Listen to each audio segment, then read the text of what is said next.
Okay, and could we go back to that rape incident in Yes. the report? Why wasn't that made public at the time? Sure. Why didn't we know about that? Because it was solved in hours. We knew who the person was, and literally they had that person, so they were pursuing that person, and literally in hours we had apprehended that person. We do report out all crime statistics on a regular basis, quarterly at a minimum, to the board, where we go through every event that we have. So there's. But can that also be reported to apparently have those crime statistics on the website by station or by whatever way is accurate, so that we all know that immediately? I appreciate that it was solved quickly. I guess the criminal used a smart card. Is that? Yeah, it's a combination of that and our TV cameras and different things that we. So while that was resolved quickly, the public at large didn't know about it, and that, in reading the blog, that's something that everyone's concerned about. So can we take those crime statistics, Sure. whether it's, hey, there's somebody who's at Capitol South snatching purses.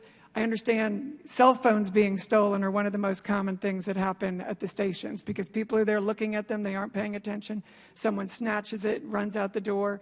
Can we have those kind of incidents per station reported so that people know the stations they're going to, they can look, they can see what is going on there in real time, and just having all that statistics. And I think what will also help you in that way, if we have that available, is all of our transportation resources, universities that are looking at data. You will give them a vast amount of research data to help you do some work that you don't have to pay for. Mm-hmm.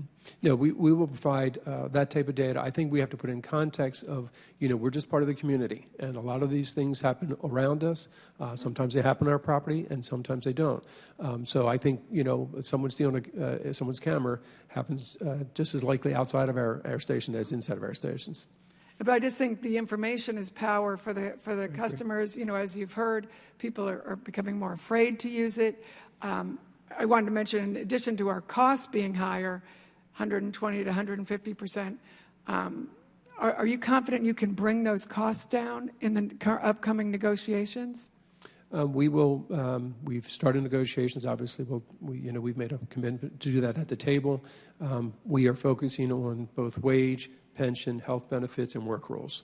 Okay. So we will attack each one of those, but it is a negotiation, and it does go to binding arbitration. Okay. And I wanted to point out and emphasize that given our costs are 120 to 150% higher, it's incredibly distressing that our performance, I believe, is at 75% on-time performance now, when your average transit system is up in the high 90s. So that's the disconnect that people see and the concern. So thank you, and I know I've run over my time here.